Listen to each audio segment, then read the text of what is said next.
Bonjour Léon Defontaine. Bonjour. Tête de liste du Parti communiste, dans notre sondage du jour, vous êtes à 3%, un point au-dessus du Parti animaliste, sous la barre des 5% qui pourrait donc vous permettre d'avoir des élus au Parlement européen. Votre candidature, c'est quoi? C'est du folklore? C'est une candidature de témoignage? Non, c'est une candidature qui permet de remettre la gauche autour finalement des sujets fondamentaux, celle de la défense du travail et des travailleurs. Et d'ailleurs, ce que j'observe sur ce même sondage que vous venez de citer, c'est que un Français sur 4 qui compte aller voter ne sait pas encore pour qui voter. Et je compte bien faire la différence cette semaine-là et dire que le vote pour la gauche unie pour le monde du travail, de la liste que j'ai l'honneur de mener, c'est d'abord un vote de conviction, permettre de refaire de la question sociale, de la défense du pouvoir d'achat, la priorité de la gauche. Mais c'est aussi un vote efficace parce que nous permettre de dépasser les 5%, c'est permettre d'ajouter 5 élus en plus pour la gauche et 5 élus en moins pour la droite et l'extrême droite. Léon Desfontaines, je voudrais qu'on parle pour commencer d'immigration. Je vais vous lire la phrase suivante. Ouvrez les guillemets. En raison de la présence en France de près de 4,5 millions de travailleurs immigrés et de membres de leur famille, la poursuite de l'immigration pose aujourd'hui de graves problèmes. Il faut stopper l'immigration officielle et clandestine. Est-ce que vous savez qui a dit cette phrase et est-ce que vous la partagez? Oui, Georges Marchais. 6 janvier 1981. Dans les années 80. Absolument, 6 janvier 1981, ancien secrétaire général du Parti communiste, lointain prédécesseur de votre mentor, l'actuel patron du PC, Fabien Roussel. Vous êtes d'accord avec cette phrase de Georges Marchais? Non, je ne la partage pas, mais ce qu'il dit par contre et le constat qu'il fait, je le partage, c'est le fait qu'aujourd'hui, il y a une mise en concurrence les travailleurs en situation régulière et ceux en situation irrégulière. Et d'ailleurs, c'est pour cela que lors du débat sur la loi immigration en fin d'année dernière, nous avions porté l'ambition de réguler l'ensemble des travailleurs sans papier pour éviter justement qu'on ait une main-d'œuvre à bas coût parallèlement à une main-d'œuvre en situation régulière. Et pour sortir de cette mise en concurrence, il n'y a qu'un seul moyen, c'est la régularisation des travailleurs sans papier. Et c'est l'ambition que nous portons aujourd'hui, que l'Assemblée nationale et celle qu'on continue de porter durant cette européenne. Et d'ailleurs, vous étiez sur le plateau juste avant, Jordan Bardella, et j'ai eu un débat avec lui très récemment où il disait qu'il était contre la régularisation et qui voulait mettre en place moins d'immigration, voire plus d'immigration du tout en France. La réalité, c'est que il y a ce qu'il dit, il y a ce qu'il fait, et il y a ce qu'il faut. Et notamment, je pense, de FNAS, du Rassemblement national, une main-d'œuvre immigrée, une main-d'œuvre étrangère dans son exploitation agricole pour la payer au lance-pierre. Et donc la réalité, c'est que si l'extrême droite, elle ne veut pas régulariser les travailleurs sans papier, c'est parce qu'elle veut une main-d'œuvre pas chère pour pouvoir l'exploiter davantage. Moi, je dis, il faut sortir de cette mise en concurrence déloyale. Donc celles et ceux qui produisent des richesses, qui font aujourd'hui sécurité sociale, qui cotisent, etc., eh bien, ils doivent pouvoir bénéficier des mêmes droits que les autres. Et donc, bien évidemment, je suis favorable à la régularisation des travailleurs sans papier.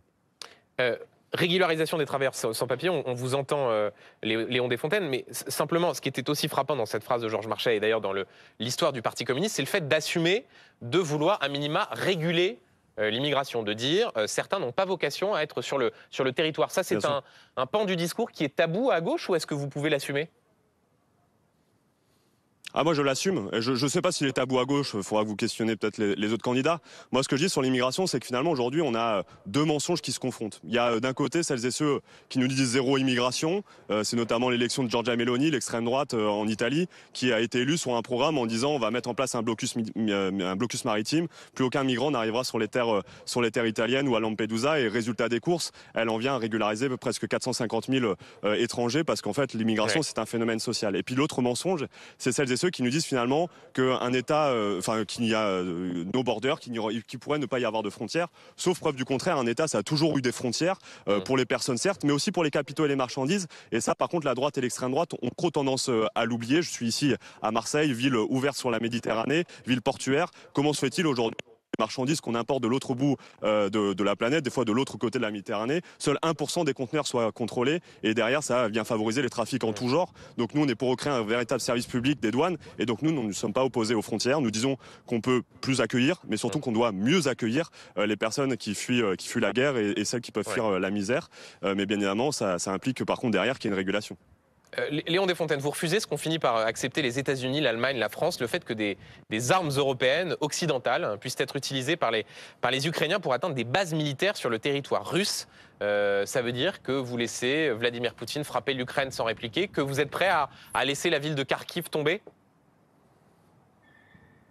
Non, et j'ai toujours été clair, moi, depuis l'invasion de l'Ukraine par la Russie en disant que, et je me réfère souvent à une phrase de Nelson Mandela qui disait que c'est l'oppresseur qui détermine les armes de l'oppressé. Il y a un agresseur, c'est la Russie, il y a un agressé, c'est l'Ukraine, et donc c'est à l'Ukraine de nous dire ce dont elle a besoin pour se défendre. Et donc moi j'ai été favorable à la livraison d'armes pour permettre aux Ukrainiens de se défendre, avec une ligne rouge en revanche, c'est celle de ne pas devenir co-belligérant, et c'est celle de ne pas permettre justement à ce que des civils russes potentiellement puissent être touchés par des missiles ou des dommages collatéraux. Et donc oui aux livraisons d'armes, par contre une ligne rouge, pas d'envoi de troupes et pas d'envoi d'armes qui pourraient toucher le territoire russe, qui pourraient avoir des conséquences néfastes, désastreuses, y compris pour les civils russes.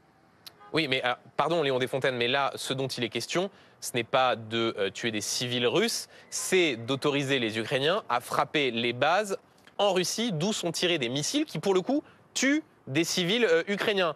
Ça, vous dites non, on ne les autorise pas, alors même que c'est ce que demande l'armée ukrainienne.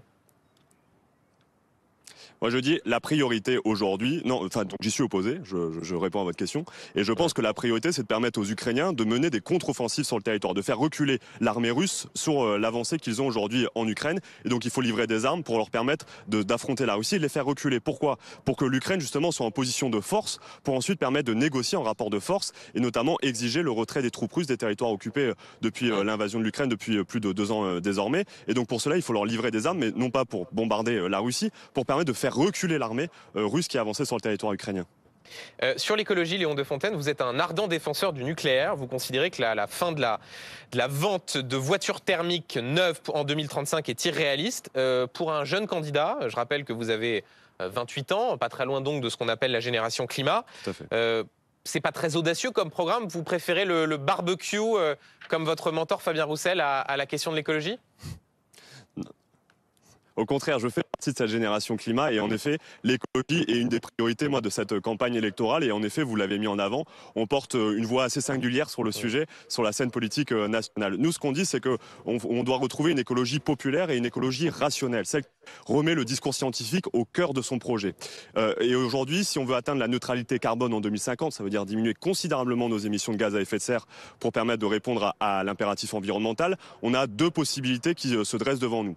La première, c'est celle du 100% renouvelable. On n'investit que dans les énergies renouvelables et on sort du nucléaire, mais ça veut dire qu'on accepte que lorsqu'il n'y a pas suffisamment de vent, pas suffisamment de soleil, nos trains ne roulent plus, nos services publics ne fonctionnent plus et qu'on n'est pas capable de réouvrir de nouvelles usines. Ou alors, on soutient, et c'est notre cas, un mix énergétique nucléaire renouvelable. Moi, je pense qu'il faut construire de nouveaux réacteurs nucléaires, que l'Union européenne d'ailleurs doit prendre sa part dans le financement de nouveaux réacteurs nucléaires. Pourquoi? Parce que je pense que si on veut répondre à l'impératif environnemental, il va falloir produire davantage, produire notamment des services publics de proximité, permettre de développer le fret ferroviaire et notamment pour remplacer des camions par des trains. Ça veut dire engager des infrastructures, des moyens pour les infrastructures ferroviaires telles que le Lyon-Turin que nous soutenons ou le rattachement des ports et docks français au corridor ferroviaire pour que les porte-conteneurs, on puisse directement les mettre sur des trains et pas sur des camions comme c'est le cas actuellement. Si on veut réindustrialiser le pays, on aura besoin de produire plus d'énergie. Réindustrialiser le pays, ça permet de rapprocher la production de la consommation, mais pour ça on aura besoin de produire plus d'énergie. Il faut que celle-ci soit décarbonée. Pour ça que nous soutenons le nucléaire et le renouvelable, qui est finalement la seule issue possible si on ne veut pas faire peser la responsabilité de la transition environnementale sur les travailleurs de ce pays. Au lendemain du 9 juin, les grandes manœuvres à gauche vont commencer. Quelles leçons est-ce que vous tirez de cette campagne des européennes et notamment quant à ceux avec qui vous voyez travailler en vue de 2027 Par exemple, si on prend Jean-Luc Mélenchon et Raphaël Glucksmann, est-ce que pour vous, ça fait partie d'un pôle de gauche en vue de 2027 ? J'ai 28 ans et ce que je constate, c'est que finalement, et encore plus dans cette campagne européenne, c'est que la gauche, depuis 15 ans, elle est captive de 2 offres politiques. L'une libérale, celle qui a amené François Hollande au pouvoir et qui a tourné le dos aux travailleurs et qui a continué de mener une politique libérale, une politique de droite. Et l'autre outrancière, celle qui est notamment incarnée par Jean-Luc Mélenchon. Et je dis, ces 2 offres politiques ont vocation, ne permettront pas de prendre le pouvoir. En tout cas, ne permettront pas d'améliorer le quotidien des travailleurs ou d'arriver au pouvoir. Et donc moi, je souhaite, à 28 ans, écrire une nouvelle page pour la gauche. Une gauche authentique, une gauche populaire, avec l'ensemble des forces de gauche qui se retrouvent dans le discours politique que nous portons. Donc sans Jean-Luc Mélenchon de se et sans rassembler Raphaël sur une seule thématique, la question sociale. Tout à fait, mais je pense que des militants, moi je tends la main aux militants socialistes, aux militants insoumis, aux militants de gauche, qui se retrouvent dans la nécessité de se rassembler sur la question sociale. Rassemblons-nous sur la question sociale. Je pense que c'est l'ambition qu'on devrait toutes et tous porter. C'est celle que je porte. Moi j'ai 28 ans, je ne me résigne pas à ce que la gauche perde continuellement les élections, mais pour ça il faut qu'on se rassemble. Et donc c'est l'ambition que nous portons dans cette campagne et que nous porterons au lendemain de l'élection européenne. Léon Desfontaines, question rituelle. Une qualité et un défaut pour qualifier la tête de liste écologiste Marie Toussaint qui va vous succéder dans un instant? La qualité, c'est qu'elle est courageuse et combative. Le défaut, c'est qu'elle est antinucléaire. Voilà.